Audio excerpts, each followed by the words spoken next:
Récemment, j'ai vu de plus en plus de publications de recruteurs d'entreprises ou d'agences de relocalisation ou de recrutement se plaindre de la difficulté à pourvoir les postes vacants.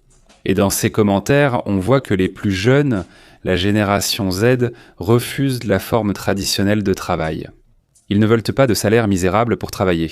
40 heures par semaine, ils ne veulent pas d'une rotation 6 jours sur 7, ils ne veulent pas du travail en présentiel tous les jours. Ils agissent comme si les employeurs avaient de plus besoin d'eux qu'eux n'ont besoin des emplois. Et cela est encore célébré et encouragé par ma génération, les millennials, qui commentent souvent en riant et en soutenant ces actions, en disant qu'ils auraient aimé, à leur âge, à l'époque de la génération Z, avoir eu ce courage, et en réaffirmant leur soutien envers eux contre ces méchants et profiteurs d'entrepreneurs. Ce n'est pas un hasard. À mesure que la crise démographique avance, l'avantage revient clairement à la génération Z, aux plus jeunes. Après tout, cette pénurie de professionnels met même certaines entreprises en danger de fonctionnement. C'est donc le moment idéal pour se réaffirmer et renégocier avec les employeurs. Et le pire, c'est que cela a un fondement historique.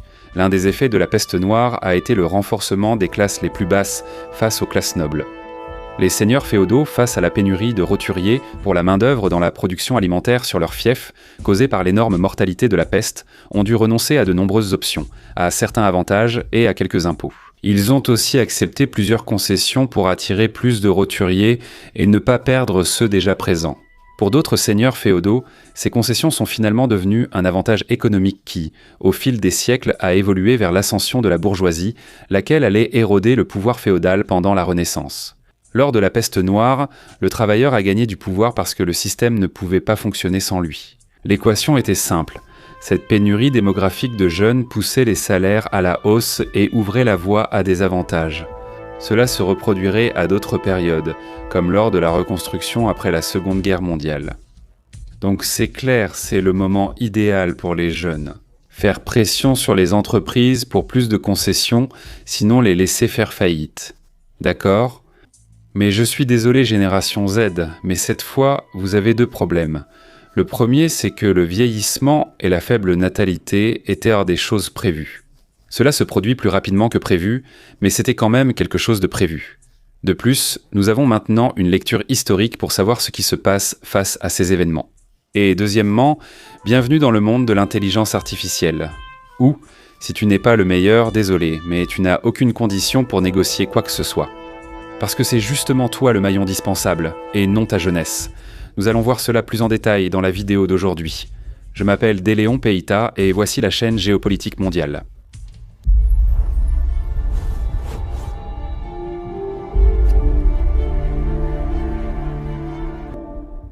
En parlant d'intelligence artificielle, deux groupes existent. Le premier, souvent libertarien, pense que rien ne changera. Il compare la méfiance envers l'IA à celle des ouvriers du 19e siècle, qui détruisaient sans les machines industrielles. Et que tout ce qui va se passer, c'est que les gens devront se requalifier et s'adapter à ces nouvelles technologies. Ils disent que les emplois ne seront pas perdus, mais adaptés. Et le deuxième groupe, généralement de gauche, est celui qui alerte en disant que l'emploi va disparaître, que tout le monde finira au chômage. Et que pour cette raison, nous devons réguler les IA, les réseaux sociaux, et en fait tout réguler. Ce n'est ni tout noir ni tout blanc, il est exagéré de dire que l'emploi va disparaître. Mais pensez aussi que ce ne sera qu'une phase d'adaptation, que les gens doivent simplement se qualifier, c'est une naïveté enfantine. Ce qui va se passer, c'est que l'intelligence artificielle, associée à la robotisation, va décimer les emplois. Décimer, c'est diviser par 10, c'est-à-dire qu'une personne pourra faire le travail de 10. Donc ce que feront les entreprises capables de s'adapter, c'est répartir les fonctions entre de moins en moins de travailleurs et ces derniers ne seront pas forcément plus surchargés pour autant. Mais cette règle ne s'appliquera pas à tous les emplois ou postes ou fonctions, mais plutôt à ceux qui sont au niveau initial, les entry jobs, les emplois d'entrée, qui sont ceux qui qualifient les débutants, ceux qui n'ont pas d'expérience, les juniors, afin qu'ils acquièrent l'expérience qu'ils n'ont pas.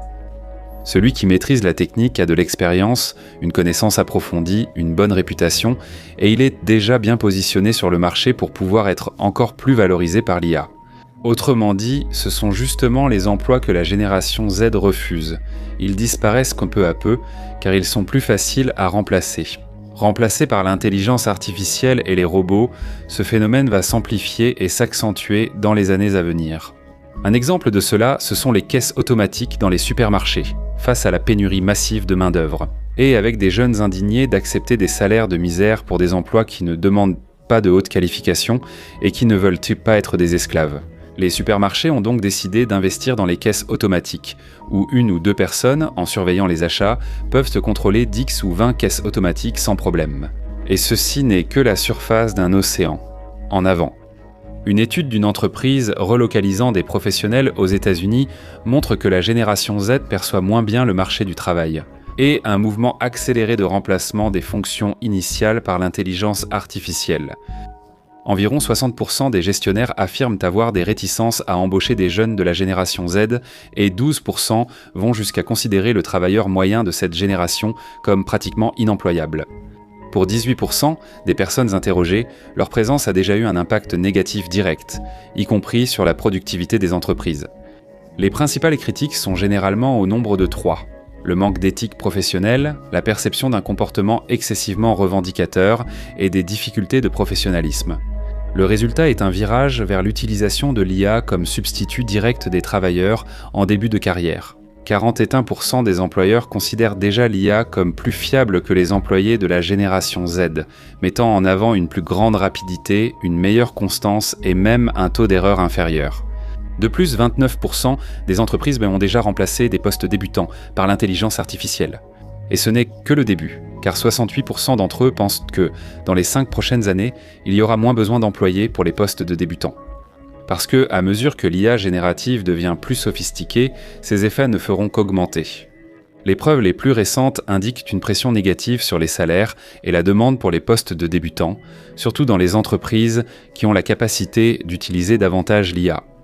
Et une étude de l'IIS, de la Business School basée sur des données de 138 millions de travailleurs aux États-Unis, montre qu'après le lancement de ChatGPT, les salaires d'entrée dans les entreprises exposées à l'IA ont baissé en moyenne de 4,5%, et ce n'est que le début. Et la baisse a été encore plus importante pour les postes de juniors, avec une réduction de 6,3%, voire plus. Mais la rémunération des postes seniors est restée stable, voire a même augmenté. Le facteur central est que les modèles de langage automatisent précisément les tâches cognitives standardisées, rédaction, résumé, programmation de base et analyse initiale, qui historiquement sont concentrées dans les fonctions d'entrée, de début de carrière.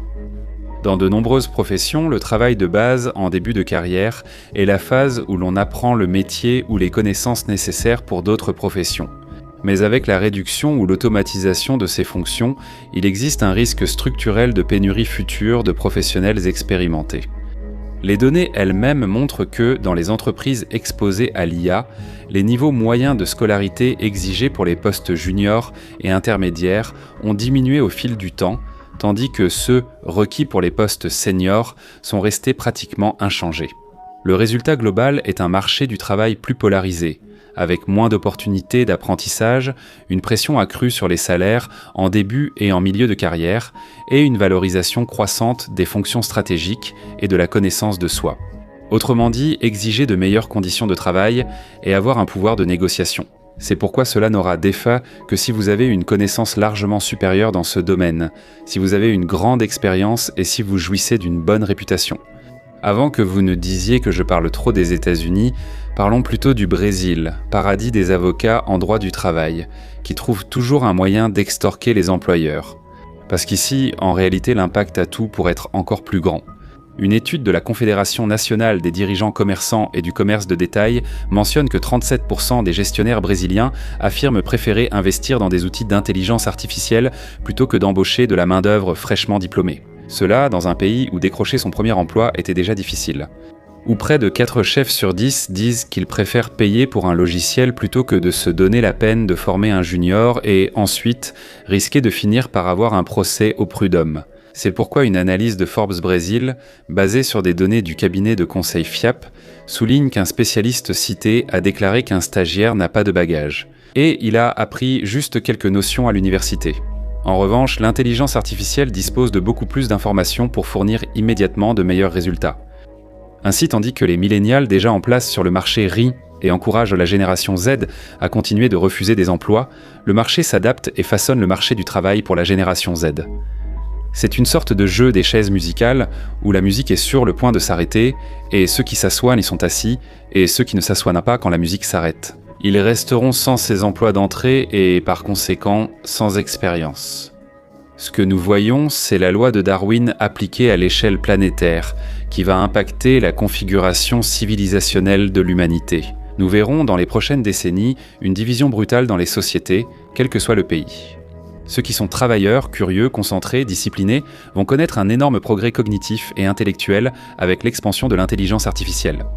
Mais ceux qui sont paresseux, désintéressés, fainéants deviendront encore plus stupides et par conséquent seront encore plus facilement remplaçables. Autrement dit, si vous utilisez l'IA comme une boussole pour vous orienter, vous organiser et vous compléter, vous aurez plus de chances de survivre dans ce contexte. Mais si vous utilisez les intelligences artificielles comme des béquilles ou même comme un fauteuil roulant qui fait tout à votre place, ce qui sera le cas de la grande, vaste majorité de la population. Je suis désolé, mais je n'ai que de mauvaises nouvelles. Une étude de Harvard sur l'impact de l'intelligence artificielle sur l'intelligence humaine révèle que, pour certaines tâches cognitives, elle améliore considérablement les performances humaines. Et dans d'autres cas, elle se trompe de manière plausible. Elle peut même détériorer la performance des gens, surtout lorsqu'ils font trop confiance aux résultats du modèle sans vérifier. L'étude a montré que les utilisateurs qui utilisent l'IA dans les domaines qu'ils maîtrisent. L'utilisation de ChatGPT-4 a considérablement amélioré leur performance, a augmenté la qualité d'environ 40%, a accru le taux d'achèvement des sous-tâches et a accéléré une partie du flux de travail. Ceux qui en ont le plus profité étaient ceux avec les moins bonnes performances initiales en IA, car ils n'avaient pas l'habitude de l'utiliser. Mais il a suffi d'une formation pour qu'ils apprennent à utiliser l'outil et qu'ils maîtrisent déjà le sujet qu'ils demandèrent à l'IA d'exécuter. En revanche, pour les tâches qui dépassent les capacités fiables de l'IA et du professionnel, l'IA a diminué la précision des personnes interrogées. Autrement dit, la conclusion était que l'avantage concurrentiel réside dans la façon dont l'utilisateur utilise l'IA, dans ce qu'il maîtrise réellement et sait vérifier si l'IA a raison ou si elle a tort. Et cela a été confirmé par une étude de Yuan Oxin, de l'université Marie-Louis Pasteur. Parce qu'au lieu de démocratiser le savoir, ces technologies ont tendance à produire une illusion de connaissance. En encourageant la consommation passive de contenu, la dépendance émotionnelle aux stimuli et l'acceptation acritique des décisions algorithmiques. Ce phénomène aurait des bases cognitives claires, ce qu'on appelle l'effet Google, qui réduit la mémorisation lorsque nous savons que l'information est toujours facilement accessible. Et l'exposition continue aux notifications et aux suggestions diminue la concentration, la mémoire et la capacité d'analyse. Les recherches indiquent que l'utilisation du chat EPT accélère la production de texte, mais réduit drastiquement l'effort cognitif des utilisateurs, la connectivité cérébrale et la rétention d'informations. Et d'autres travaux suggèrent que la délégation continue de tâches mentales à une intelligence artificielle génère une dette cognitive cumulative. Autrement dit, c'est comme si le cerveau devenait de plus en plus paresseux, avec une utilisation réduite du cortex préfrontal et des effets potentiels à long terme sur la capacité cérébrale.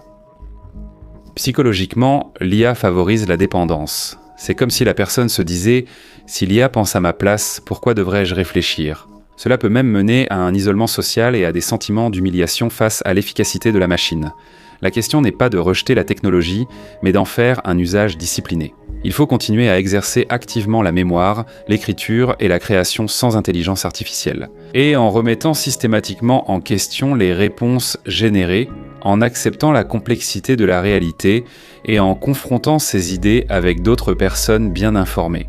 L'intelligence artificielle peut amplifier l'intelligence humaine, mais seulement si la pensée humaine n'est pas abandonnée. Alors imaginez quelqu'un qui possède une voiture et qui décide que, puisqu'il a une voiture, il n'a plus besoin de marcher, parce que la voiture est plus rapide. Cette personne prend la voiture même pour aller au coin de la rue, juste pour éviter de marcher et de se fatiguer. Et devine ce qui va arriver avec le temps. Aux jambes de cette personne et à sa santé, c'est ça le point. Darum Acemoglu, prix Nobel d'économie, a récemment déclaré que l'intelligence artificielle ne sera pas une marée qui soulèvera tous les bateaux. Elle va créer ce qu'il appelle une inégalité exacerbée. L'idée que la technologie crée de nouveaux emplois pour remplacer les anciens va échouer. Cette fois, parce que l'intelligence artificielle automatise la capacité même d'apprendre de nouvelles tâches. Donc si vous êtes simplement moyen, oui, vous êtes en danger. Le marché ne paiera plus pour vos efforts, il paiera pour votre perspicacité. La seule chose que la machine n'a pas encore, c'est la survie non pas du plus fort, mais du plus adaptable, au sens cognitif. Et en considérant que l'IA peut générer une grande capacité de production avec de moins en moins de personnes. Ces personnes qui comparent le développement que nous voyons actuellement de l'IA avec celui des machines du 19e siècle. En disant qu'il suffit simplement de se qualifier, ils mentent purement et simplement. Il n'y aura pas de poste pour tout le monde, car c'est tout simplement biologiquement impossible que toutes les personnes puissent atteindre ce haut niveau de développement intellectuel et cognitif. C'est biologiquement impossible. Le FMI a lancé une alerte brutale en 2024 qui a été renforcée en 2025. 40% de l'emploi mondial est exposé à l'intelligence artificielle. Mais la question est que, contrairement à la révolution industrielle qui touchait les ouvriers, l'IA affecte la connaissance. On ne peut pas comparer l'IA aux machines. Comme beaucoup de libertariens le prétendent, les travailleurs à haut revenu qui savent utiliser l'intelligence artificielle verront leur salaire exploser. Mais ceux qui ne savent pas l'utiliser ou qui sont remplacés tombent directement à la base de la pyramide qui n'a pas de filet de sécurité. Et méfiez-vous de cette avalanche de cours d'intelligence artificielle, car vous allez seulement perdre votre temps et votre argent, parce que tout ce que ces cours enseignent, c'est à faire des prompts. D'ailleurs, il existe même maintenant une profession d'ingénieur en prompt. Alors laissez-moi être très clair, savoir utiliser l'intelligence artificielle, ce n'est pas savoir faire des prompts. Ne perdez pas votre argent et votre temps avec ces cours. Savoir utiliser l'intelligence artificielle, c'est avoir beaucoup de connaissances dans votre domaine de spécialité. De sorte que vous savez quand l'intelligence artificielle se trompe et vous saurez la corriger. Donc l'ironie avec l'intelligence artificielle, c'est de ne pas se précipiter pour acheter des cours de prompt de chat. GPT, c'est étudier, et beaucoup, les bases, les fondamentaux. Maîtriser un savoir au point que c'est vous qui allez guider. Indiquer à l'IA ce qu'elle doit faire et la corriger quand vous savez qu'elle se trompe, et surtout, le plus important, savoir quand elle se trompe, la traiter comme une sorte de stagiaire, c'est-à-dire en savoir plus qu'elle. Et ça, mon ami, aucun cours ne va te le vendre sur Internet, ça dépendra de toi, de toi-même. Eh bien les gars, j'espère que vous avez aimé la vidéo, et donc ne vous inquiétez pas trop, ne désespérez pas. Non, ce n'est pas la fin du monde, comme je l'ai dit. Et surtout, ne tombez pas dans le piège de faire plein de cours d'IA en pensant que voilà, c'est bon, maintenant je maîtrise l'IA. Ne faites pas le minimum, le standard. Étudiez beaucoup dans votre domaine, si vous êtes dans le droit, étudiez beaucoup votre domaine du droit pour savoir comment gérer l'IA. Si vous êtes en biologie, étudiez-la beaucoup. En général, travaillez tous vos domaines, mais ne vous limitez pas à ceux-ci, soyez le plus multidisciplinaire possible.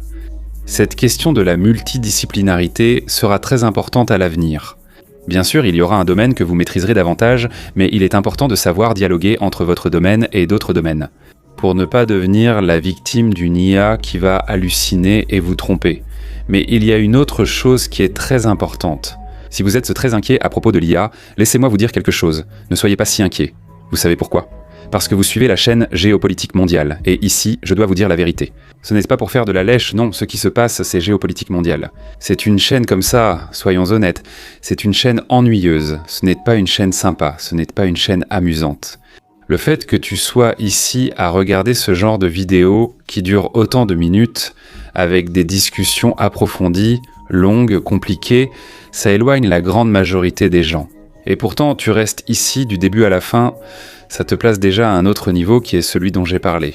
Des personnes plus intelligentes, des personnes plus curieuses, plus disciplinées, plus concentrées, des personnes qui veulent s'améliorer elles-mêmes. Si tu es ici, tu fais partie de ces personnes, donc tu as déjà une longueur d'avance sur 90% des gens. Tu n'es pas le genre de gars ou de femme, si tu es une femme, qui veut regarder une vidéo de 3 minutes sur Shorts ou 3 minutes sur TikTok. Ou alors il n'y a que 8 ou 9 minutes de lecture, une actualité que tu pourrais lire toi-même, comme c'est le cas pour la grande majorité des chaînes.